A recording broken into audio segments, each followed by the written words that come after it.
नमस्कार। हमारे राजपूत इतिहास की इस कड़ी में आपका स्वागत है। हमारी चौहानों की श्रृंखला चल रही है, जिसके अंतर्गत हमने सांबर या अजमेर के चौहानों की कड़ी चला रखी है। इसके अंतर्गत हमने पिछले पार्ट में अजयराज चौहान के बारे में जानकारी प्राप्त की, जिन्होंने अजमेर की स्थापना की थी।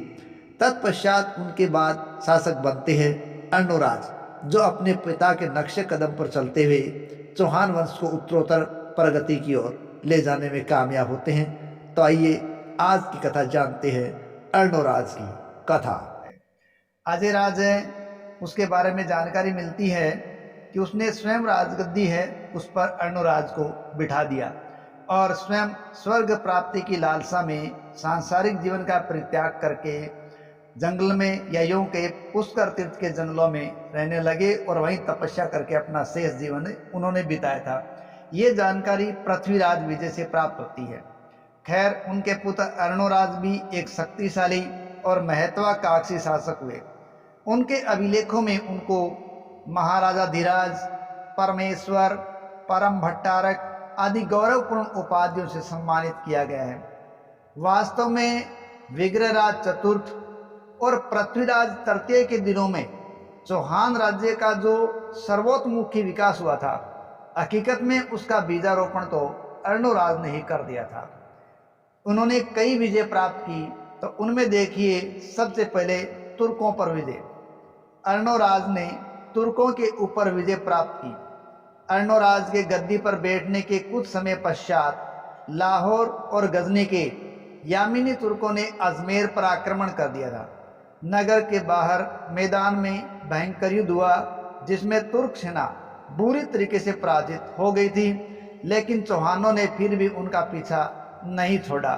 बहुत से मुसलमान सैनिक अपने भारी कवच के कारण बोझ से थककर और जल रहित मरुस्थल में प्यास से ही मर गए थे। न जाने कितने ही राजस्थान के उड़ते हुए बालू का कण में दब गए और शेष उनके सड़ते हुए शवों को ग्रामीणों ने जला दिया था। मलेच्छों के रक्त से पृथ्वी अपवित्र और चिरकाल के लिए विभत्स हो गई थी। जिस स्थान पर चांडाल सेना मारी गई थी, वह स्थल शवों को खाने वाले जीवों के कोलाहल से एक रौद्र रूप में सामने आ रहा था। जिस स्थान पर युद्ध हुआ था, उस स्थान पर बाद में एक झील का निर्माण करवाया गया और उस झील का पानी है वो चंद्रावती नदी से प्राप्त किया गया। इसका कारण ये था कि अर्णोराज मानते थे कि इससे मुसलमान के रक्त धब्बे धुल जाएंगे, तो उन रक्त से लाल हुई जमीन को उन्होंने चंद्रावती नदी से पानी लाकर धोया और झील बनाई, और वही झील आज अजमेर में अन्ना सागर के रूप में प्रसिद्ध है। अजमेर संग्रहालय से प्राप्त होने वाली चौहानों की एक प्रशस्ति में तो यहाँ तक कहा गया है कि मारे हुए तुर्कों के रक्त से लाल हो जाने अजमेर की भूमि ने अपने स्वामी का विजय उत्सव मनाने के लिए मानो गहरे लाल रंग के कपड़े पहन लिए थे। इस युद्ध में अर्णोराज को तुर्कों के बहुत से घोड़े और अन्य सामान है वो प्राप्त हुए थे। इसके पश्चात अर्णोराज का संघर्ष हुआ था नरवर्मा से।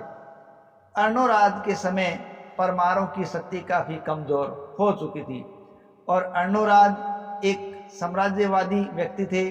उन्होंने इस स्थिति का लाभ उठाया और अर्णोराज ने नरवर्मा पर आक्रमण कर दिया। नरवर्मा इस आक्रमण में हार गए और अर्णोराज उनकी प्रसिद्धि फैल गई। इस कथन की और घटना की पुष्टि बिजोलिया अभिलेख से भी होती है, क्योंकि अर्णोराज ने सैनिकों ने हारे हुए लोगों की सेना के हाथियों पर जबरदस्ती अधिकार भी कर लिया था। नेक्स्ट उन्होंने मद्र और वाहिक देश की विजय भी की थी। डॉक्टर दशरथ शर्मा के अनुसार अर्णोराज ने पूर्वी पंजाब में मद्र और वाहिक देश अर्थात सिंध की विजय भी की थी। इस संबंध में कहते हैं कि अर्णोराज के सैनिकों ने यमुना नदी का पानी गंदला कर दिया और हरितानक देश की स्त्रियों के आंसू बहाए। इस प्रकार चौहान सेनाओं ने तोमरों के राज्य क्षेत्र हरितानक पर भी आक्रमण करके कुछ सफलता प्राप्त कर ली थी। बिजोलिया अभिलेख में अर्णोराज द्वारा उस वारण देश की विजय का भी उल्लेख किया गया है। अब आता है चालुक्यों से चौहानों का संघर्ष। चालुक्य नरेश जयसिंह सिद्धराज बड़ा ही महत्वाकांक्षी था और ये अर्णोराज का ही समकालीन था।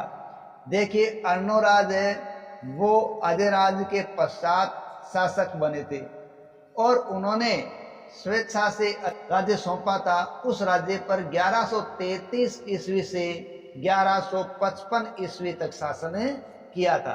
तो 1133 से 55 तक का जो शासन अर्णोराज का था, उन्हीं के समकालीन वे थे जयसिंह सिद्धराज। जयसिंह सिद्धराज ने थोड़े समय के लिए नागौर के साथ सांबर पर भी अधिकार कर लिया था।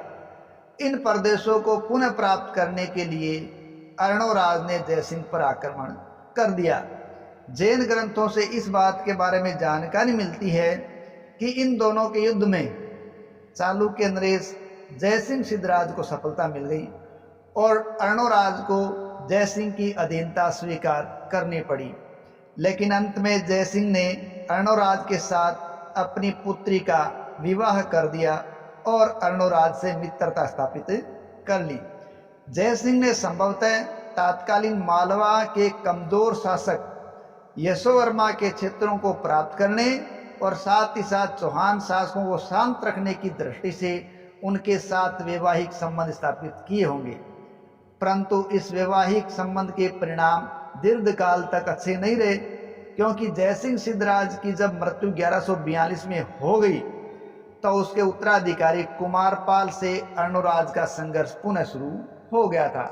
यानी चौहान चालुक्य संघर्ष आगे बढ़ा। कुमारपाल के शासक बनने के कुछ ही समय के पश्चात अर्णोराज ने उसके राज्य पर चढ़ाई कर दी और इसका उल्लेख हेमचंद्र सूरी की रचना द्वाश्रय काव्य में मिलता है। उसके टीकाकार अभय तिलक गणी ने लिखे कि अर्णोराज ने कुमारपाल को कमजोर समझकर उस पर आक्रमण कर दिया। प्रबंध चिंतामणि के अनुसार जयसिंह के गोद लिए हुए पुत्र चाहड़ भी अर्णोराज का साथ था। आबू के पास लड़े गए युद्ध में दोनों हार गए। जैन ग्रंथों से पता चलता है कि अर्णोराज ने इस अवसर पर कुमारपाल के विरुद्ध अनेक राजाओं का एक समूह भी बना लिया था, संघ भी बना लिया था। इसमें मालवराज वल्लाल भी शामिल था। उन दोनों ने उत्तर और दक्षिण की दिशाओं से गुजरात पर एक साथ ही आक्रमण करने की योजना बना ली थी। लेकिन लक्ष्मीकांत कहते हैं कि अर्णोराज ने गुजरात पर इसलिए आक्रमण किया कि अर्णोराज समझते थे कि कुमारपाल जयसिंह सिद्धराज की अपेक्षा निर्बल और एक कमजोर शासक है और उनको सफलतापूर्वक हटाया जा सकता है। दूसरा, अर्णोराज ये मानते थे कि चाहड़ नामक एक राजकुमार है जिसको जयसिंह सिद्धराज अपना पुत्र मानते थे। अधिकांश कुलीनों के साथ वो अर्णोराज से मिल गया था। स्पष्ट है कि अर्णोराज की महत्वाकांक्षा चालुक्य सिंहासन के लिए उत्तराधिकार का झगड़ा इस युद्ध का एक कारण बना था। खैर जो भी हो, आबू पर्वत के पास किसी स्थान पर चौहानों और चालुक्यों के मध्य युद्ध शुरू हो गया और इस युद्ध में अंत में अर्णोराज को हारना पड़ा। अर्णोराज ने अपनी पराजय भुलाई नहीं जा सकी और कदाचित 5-6 वर्षों के भीतर ही विक्रम संवत 1207 में उसने कुमारपाल पर आक्रमण कर दिया। और इस युद्ध के कारणों पर भी जानकारी देते हुए राजेश शेखर लिखते हैं कि अर्णोराज ने शतरंज खेलते समय एक चाल पर कहा सुनी के बाद रानी देवल देवी का अनादर कर दिया, उनको लात मार दी। इस पर नाराज होकर देवल देवी ने अपने भाई कुमारपाल से इसकी शिकायत कर दी थी और अर्णोराज से बदला लेने के लिए उन्होंने अपने भाई को कहा और इसी कारण दोनों के अंदर युद्ध छिड़ गया था। लेकिन ये बात सही प्रतीत नहीं होती, क्योंकि देवल देवी नाम की तो उसकी कोई बहन ही नहीं थी जिसका विवाह अर्णोराज से हुआ हो। हेमचंद्र, जिसका संबंध कुमारपाल से बहुत घनिष्ठ था, वो कहते हैं कि इस युद्ध का कारण राजनीति था। जयसिंह के बाद होने वाले आंतरिक बखेड़ों से लाभ उठाने के अभिप्राय से अर्णोराज ने चालुक्यों की राजनीति में भाग लिया था, जिससे कुमारपाल को भी अर्णोराज के विरुद्ध युद्ध की घोषणा करनी पड़ी और इसमें कोई अलग संशय की बात भी नहीं थी। इस युद्ध के बारे में लक्ष्मीकांत मालवीय कहते हैं कि युद्ध में चाहड़ पकड़ा गया और अर्णोराज आहत होकर अचेत होकर गिर पड़ा। उसकी सेना उसको लेकर मैदान से भाग गई। उसकी सेना की भारी पराजय हुई, जिसके फलस्वरूप उसे अपनी पुत्री झल्लण का विवाह चालुक्य सम्राट कुमारपाल के साथ करना पड़ा और दहेज में बहुसंख्यक घोड़े और हाथी उसको देने पड़े थे। चालुक्यों के साथ हुए युद्धों में अर्णोराज को विशेष हानि तो नहीं हुई, क्योंकि उसने अपने क्षेत्र को वैसे ही रखा। उसे राज्य की भूमि छोड़नी भी नहीं पड़ी और इस बात का प्रमाण है कि उसकी शक्ति और सत्ता को शत्रुदल मानता था। लेकिन इन क्षेत्रों में कुमारपाल की धाक राजस्थान के क्षेत्रों में जम चुकी थी। अर्णोराज की सबसे बड़ी उपलब्धि तो ये थी कि उसने पुष्कर और अजमेर पर आक्रमण करने वाले तुर्कों को पराजित कर दिया था और सपादलक्ष की ही रक्षा नहीं की, अपितु एक मजबूत दीवार की तरह गुजरात और दक्षिणी प्रदेशों को भी 20 वर्षों तक मुसलमानों के आक्रमण से सुरक्षित रखा था। अर्णोराज एक शैव धर्मावलंबी था, लेकिन वो अन्य धर्मावलंबियों के प्रति भी सहिष्णुता की भावना रखता था। उसने अजमेर में खतरगच्छ के अनुयायियों के लिए भूमिदान दिया और पुष्कर में वराह मंदिर का निर्माण भी करवाया था। देवबोध और धर्मघोष उसके समय के प्रकांड विद्वान थे, जिनको उसने सम्मानित भी किया था। वैसे तो चालुक्यों की पराजय से उसको कुछ विशेष क्षति नहीं हुई, लेकिन फिर भी गजनवियों को पराजित करके उसने अपने आप को साबित कर दिया था और अपने वंश के प्रभुत्व को उसने कभी भी घटने नहीं दिया था। लेकिन ऐसे खातिमान देश प्रेमी शासक को भी अंतिम समय में बड़ी मुश्किल का सामना करना पड़ा और हुआ ऐसा कि उसके ही बड़े लड़के जगदेव ने उसकी हत्या कर दी। इस प्रकार अर्णोराज अपने बड़े पुत्र के हाथों 1155 ईस्वी के अंदर मारा गया और चौहान सत्ता में एक योग्य शासक है, वो काल का ग्रास बन गया। अगले पार्ट में देखेंगे अर्णोराज के पुत्र विग्रहराज चतुर्थ का सिंहासनारोहण और उसकी उपलब्धियां।